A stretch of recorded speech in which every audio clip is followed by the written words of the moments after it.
Kaixo, ongi etorri, bai euskarari elkartea kantolatzen dituen elkarrengandik ikasi solasaldi hauetara, aurtengoan 5. edizioa daukagu eta gaurkoan ekintzailetzaren inguruan hitz egingo dugu.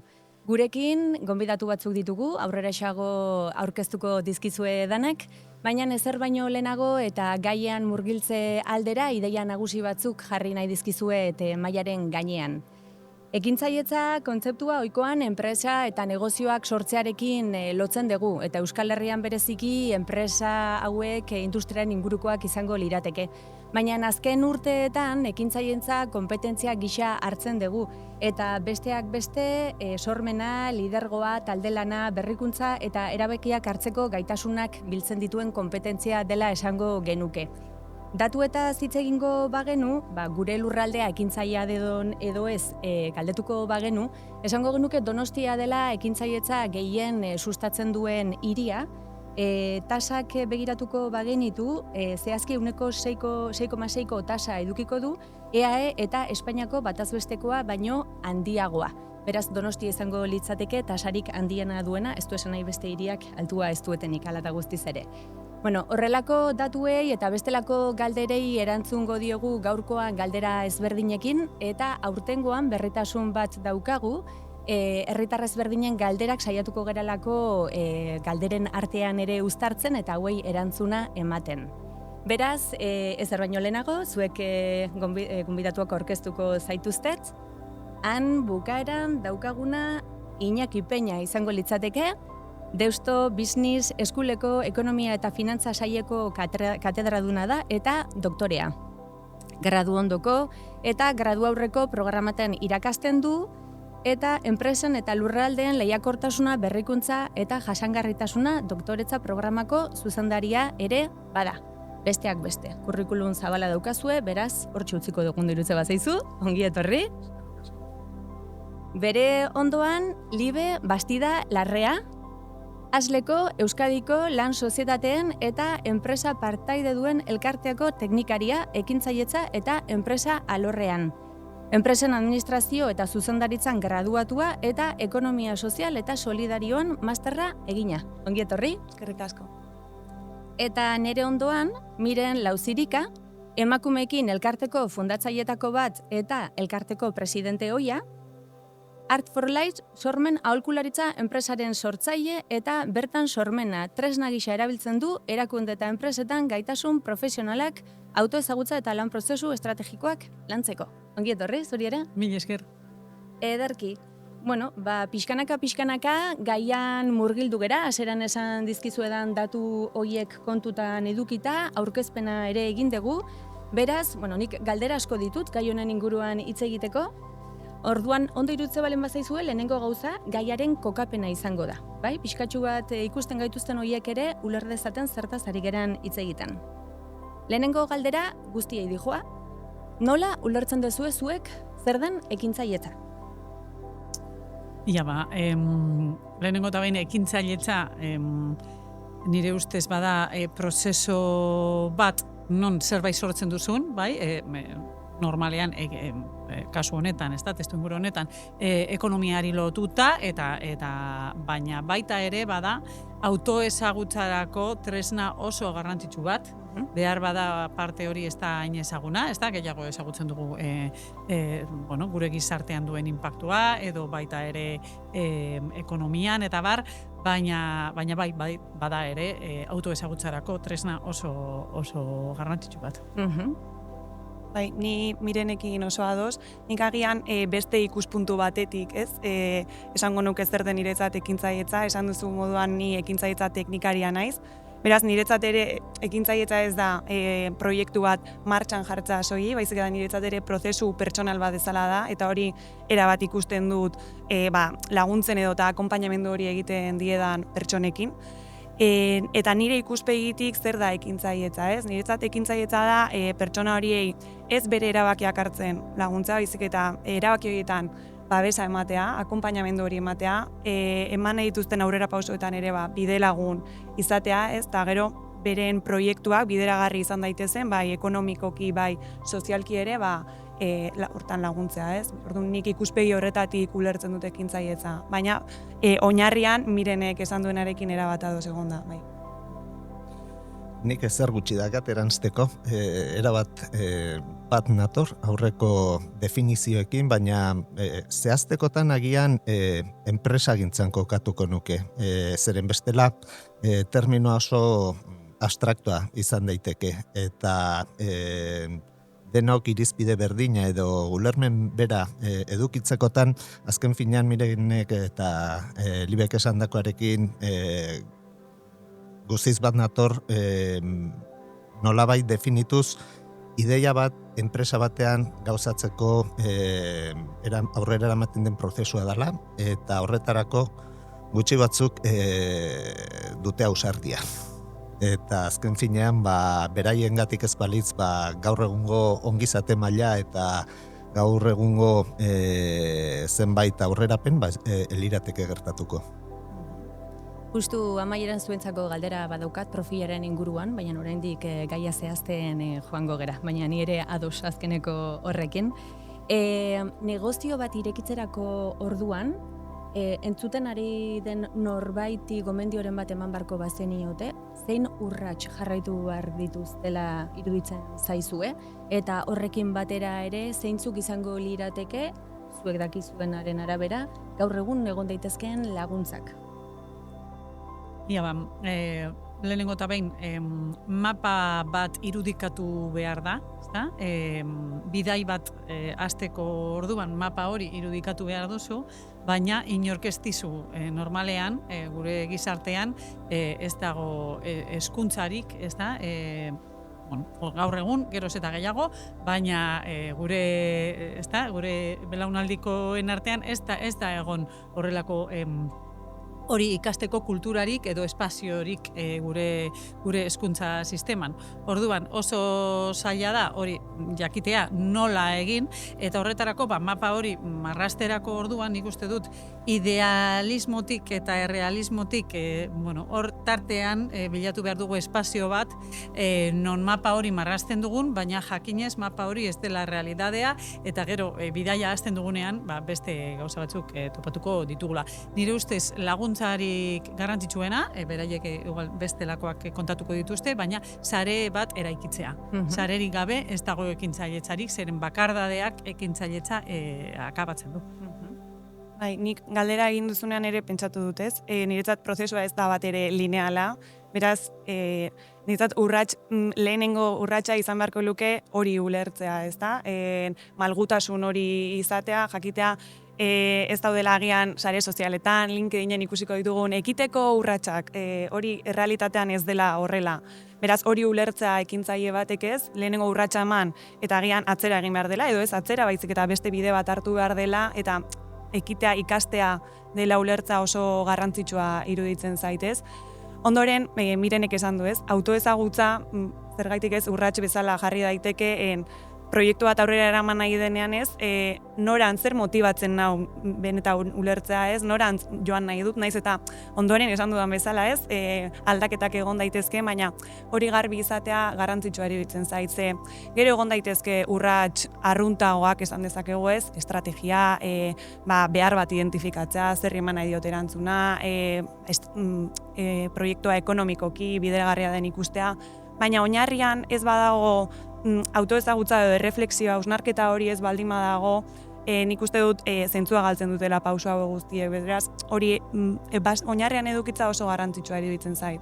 Eta ondoren, sarea jende honez inguratzea. Bai, bakarrik ekin behar baldin baduzu, inguruan jende pila bat dago, erakunde pila bat daude eta gaude laguntzeko prest, eta beraz, horretan laguntza hori eskatzea oso oinarrizkoa dela iruditzen zait, eta baita ere taldean ekin behar baldin da, zure proiektuarekin bat egiten dutenez, eta zure balioak partekatzen dituzten horiek benetan ongi hautatzea da, iruditzen zait garrantzitsua.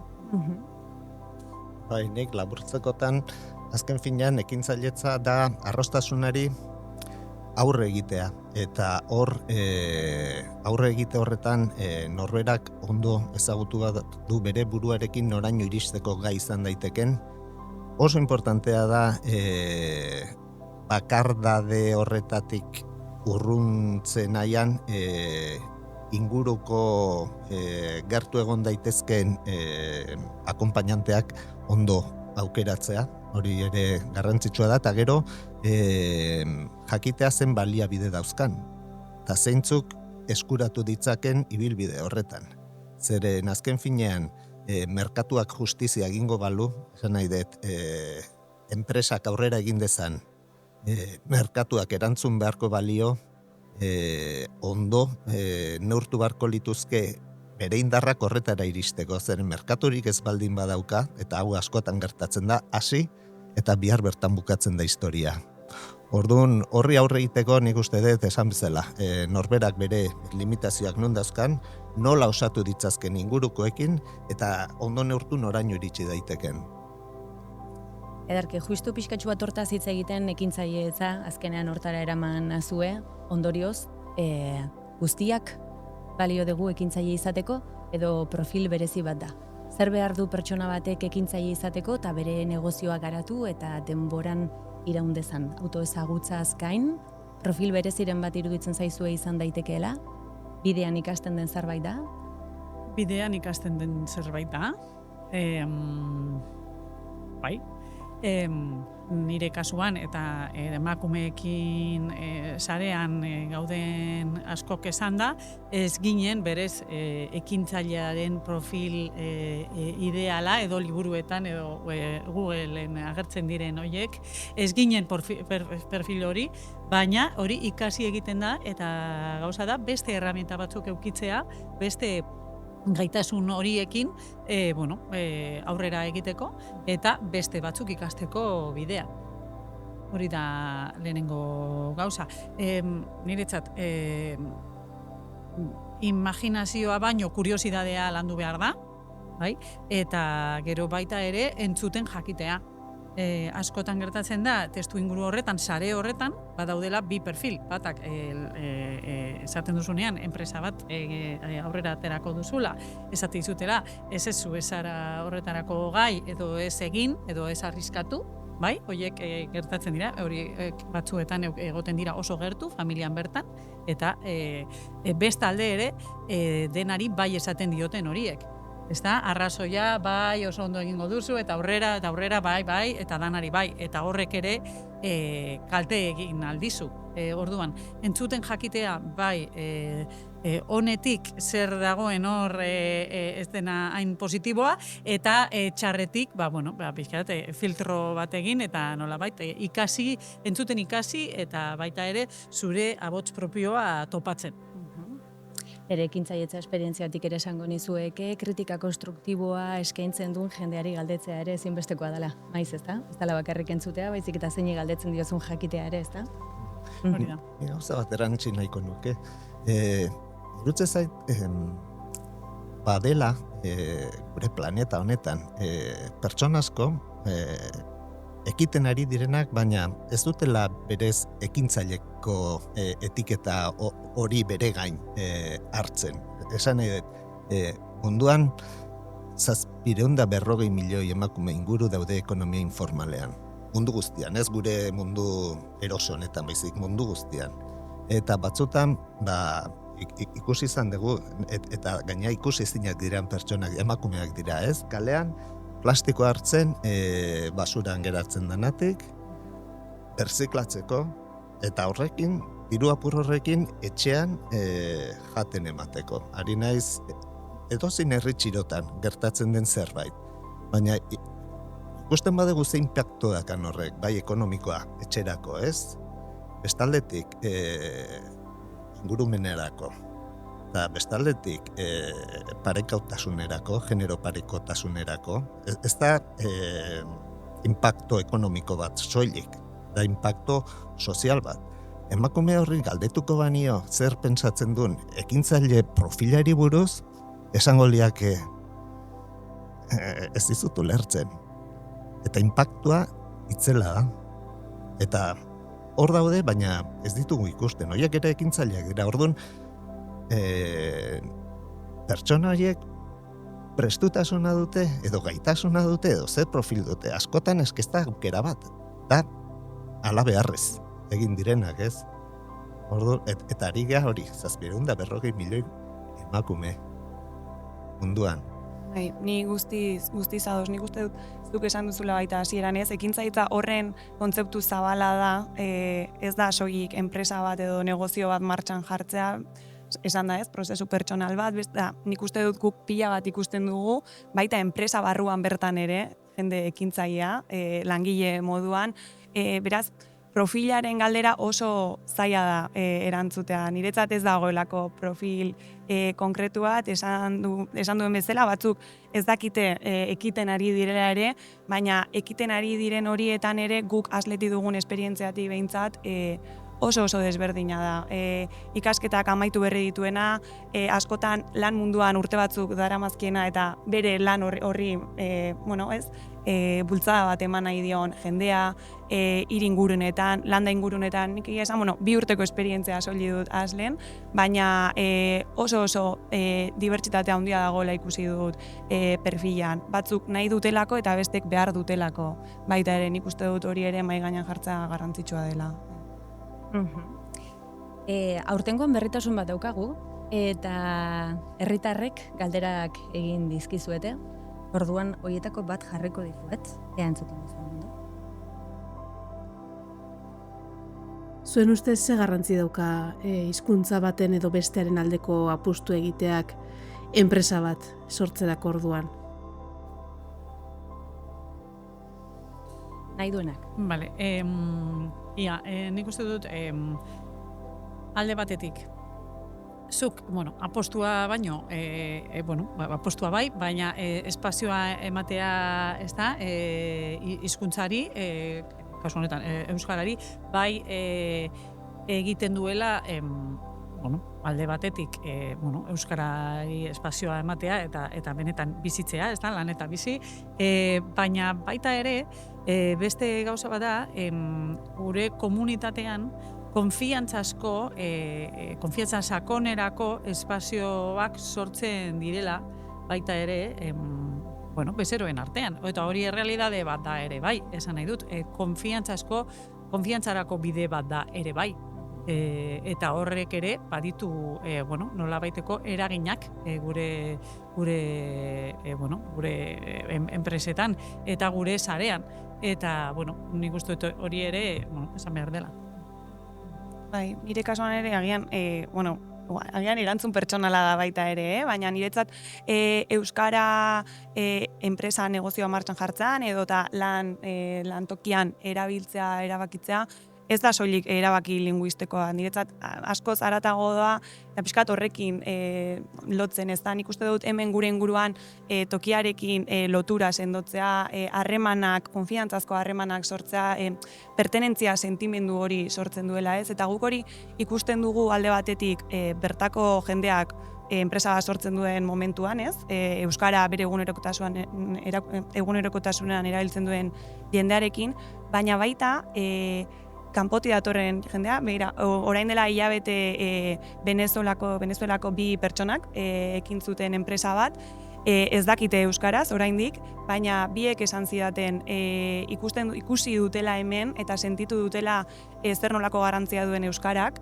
biak lasarten bizi dira, eta naiz eta beraiek ez jakin web orrialdea euskaraz jartzeko ahalegina egin nahi dutela, hasiera konbertsazio bat, elkarrizketa bat hasterako orduan erabili nahi duten hitzak ere euskaraz direla, ikusi dutelako hemen zer garrantzia duenez, konfiantzazko harreman horiek sortzerako orduan. Beraz, nik ikusten dut hori badagoela, eta niretzat horren inguruko apustu bat egitea da euskara erabiltza enpresa bai. Bai, enpresa batek azken finean harremanak behar ditu, edo zer gauzetarako. Eta nik esango nuke txapela buruan eta ibili munduan erabatea. Esan nahi dut, euskeraz harremanaz oso ezberdina da beste hizkuntzetan konpondu beharko bagina konparatuz. Nik behintzat edozein harremanetarako, ez enpresagintzan bakarri, baizik edozein harremanetarako euskeraz ez naiz nire harremana ez da berdina. Bestelako gertutasun bat sentitzen dut, eta gertutasun hori iruditzen zait enpresagintzarako ere importantea dela. Hori alde batetik, baina bestetik hizkuntza importantea da Alaskan saldu alizateko.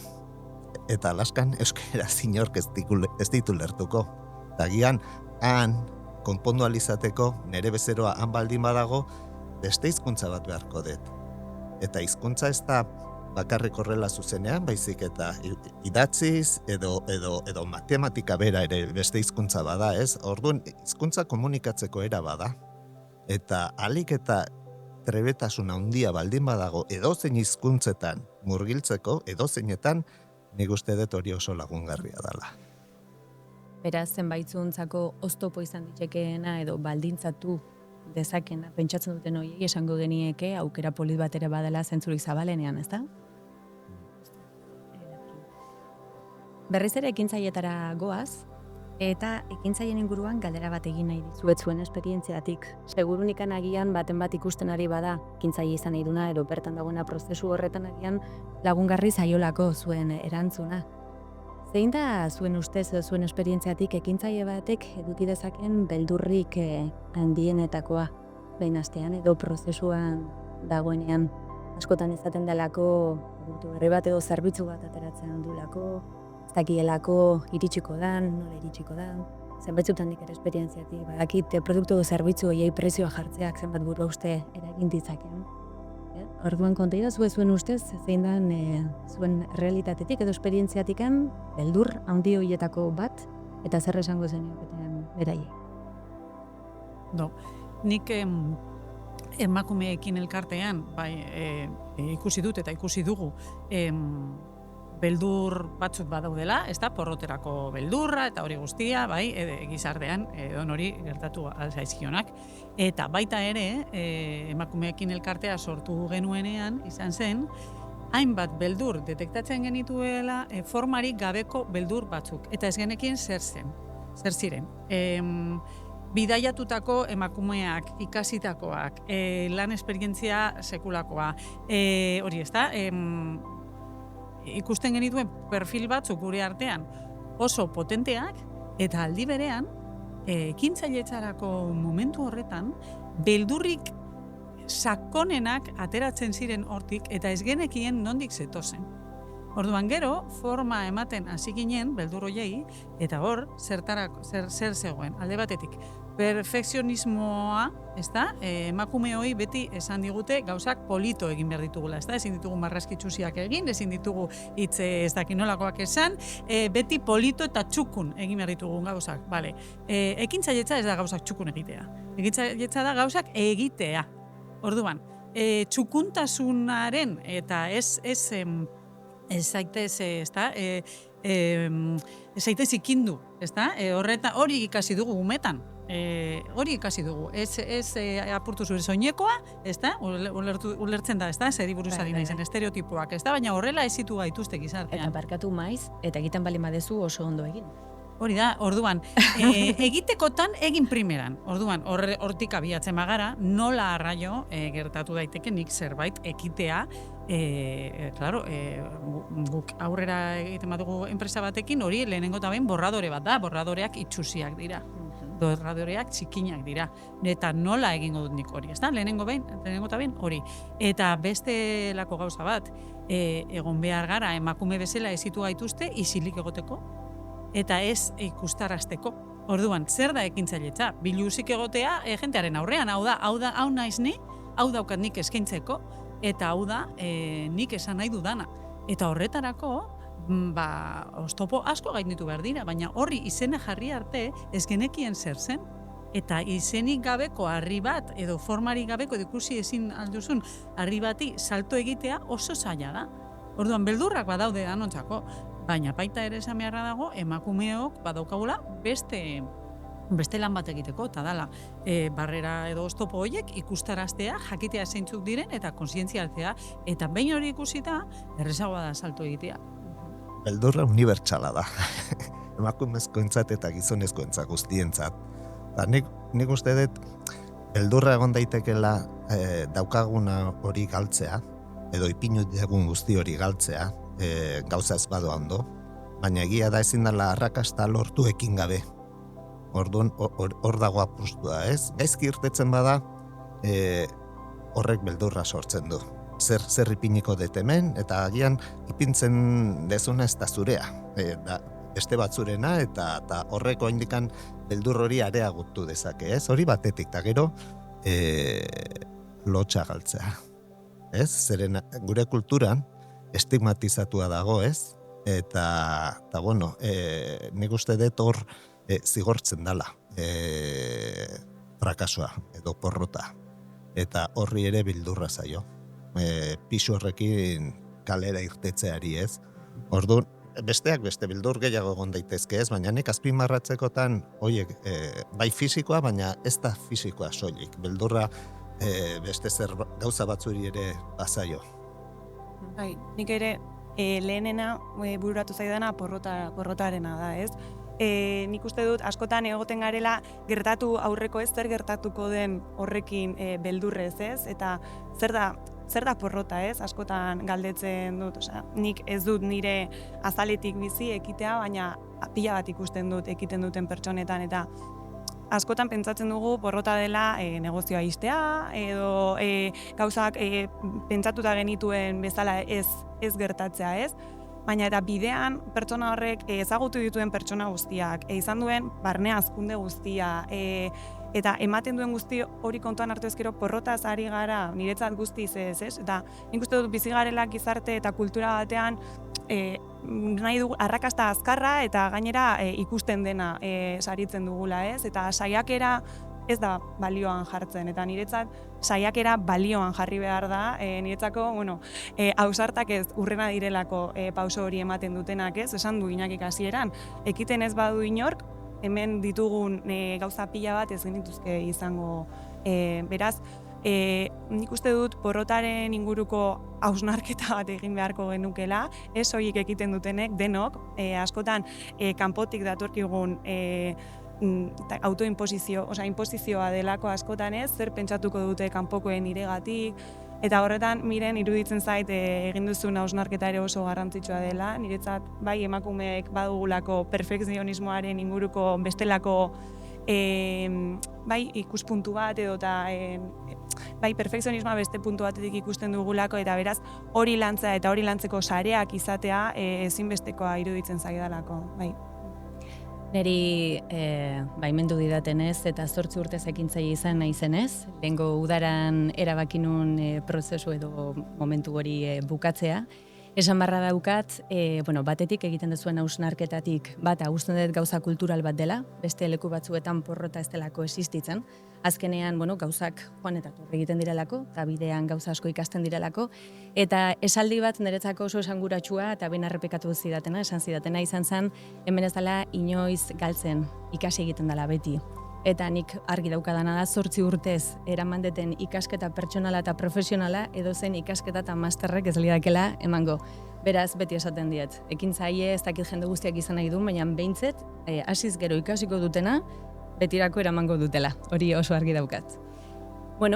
Ez dakit badaukazuen oraindikan zerbait gehiago esateko, nik uste gauza askotaz hitz egin dugu, baina zerbait gehiago gehitu nahiko bazenute, hausnarketa txiki bat amaitzen joateko.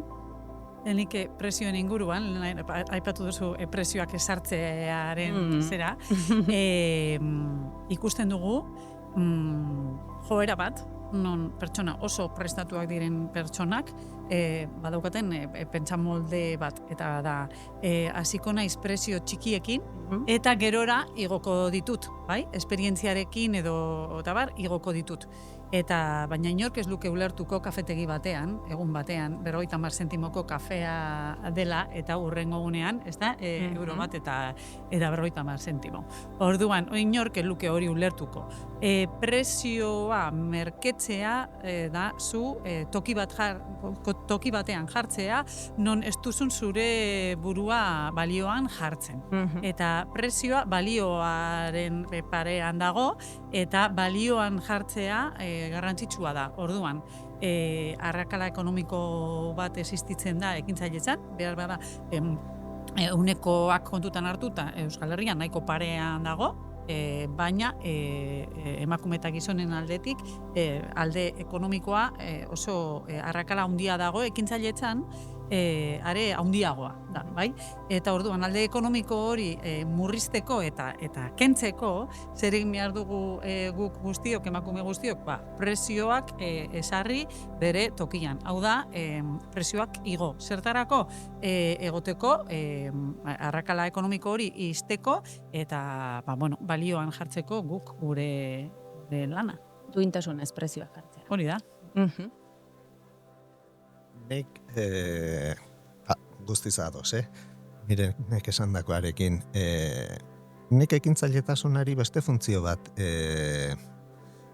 eman nahiko nioke, ez? Batez ere etorkizunera eta hurrengo belaunaldietara begiratuz, ez? Diskurso ekonomikotik ekintzailtasunak azken finean eraldatze prozesu bat adierazi nahi baldin badu, hori gizartearen hobekuntzarako jasangarritasunaren ildotik ere ulertu nahiko nuke. Esan nahi dut, elitzatekela nire iritziz ekintzailetasuna diskurso ekonomiko batean soilik mugatu behar, baizik eta bere gaitasun hori eraldatzeko planeta bera ere eraldatzeko. Ekintzaileak horretarako ere behar dira, eta enpresaren funtzioa non hasita, non bukatzen dan, horrek nik uste dut gaur egun eta etorkizunera begira hausnarketa berezi bat behar dula. Horretarako ekintzaileak behar dira. Nik naiz eta aipatu den saretzea berriro aipatu nahiko nuke. Guk asletik saretzari izugarrizko garrantzia ematen diogu, bai elkarte moduan, guk asko elkarlan asko egiten dugu, ni Gipuzkoara naiz, eskualde bakoitzeko garapen agentziekin, bikarekin, aspegi, erakunde pila badago. Nik uste dut ekosistema oso potentea dugula eta eragile asko daudela ekintzailetzaren inguruan lagundu nahi dutenak eta laguntzeko prest daudenak, eta askotan agian dugun akatsa da ez dakigula ondo iristen ekintzaile horiengana, eta hori da agian gure akatsa, eta hortan dugu lan handia, baina saretze aukera handia dago, eta beraz ekin behar duen pertsona horri edo eta hori esango nioke, bai. Mirenek nik uste dut argi utzi duela baita ere ze garrantzitsua den ekin duen pertsonekin ere elkartzea, beldur hori guztiak partekatzeko, zure toki berdinean egon diren, dauden edo eta egongo diren pertsonekin egoteko, beraz, saretzea horretarako, saretzea laguntza eta aholkularitza ona jasotzeko, badaudelako erakundeak horretan lagundu nahi dutenak, eta nik uste dut saretzea baita ere enpresa bera edo eta hazkunde pertsonalerako baita ere, ez? Orduan, kontzeptu horrekin bukatu nahi nuen. Bai, nik esango nuke saretzearen garrantzia babesa delako, momentu askotan. Eta baita ere gomendio gisa, esango nuke saretu, baina ez beti zure arlo berdineko jendearekin zabaldu. Sarea izan dadila 360koa, ze askotan ere badago tendentzia bat beti arlo berdineko jendearekin, eta horrek ere azkenean gauza berriak ikasteko eta lortzeko zailtasun gehiago ekartzen dituzte. Eskerrik asko, zuen ekarpenengatik, egia esan plazer handi bat izan da, eta zuei ere eskerrik asko gurekin egoteagatik, hurrengo solasaldirarte. Ondo izan.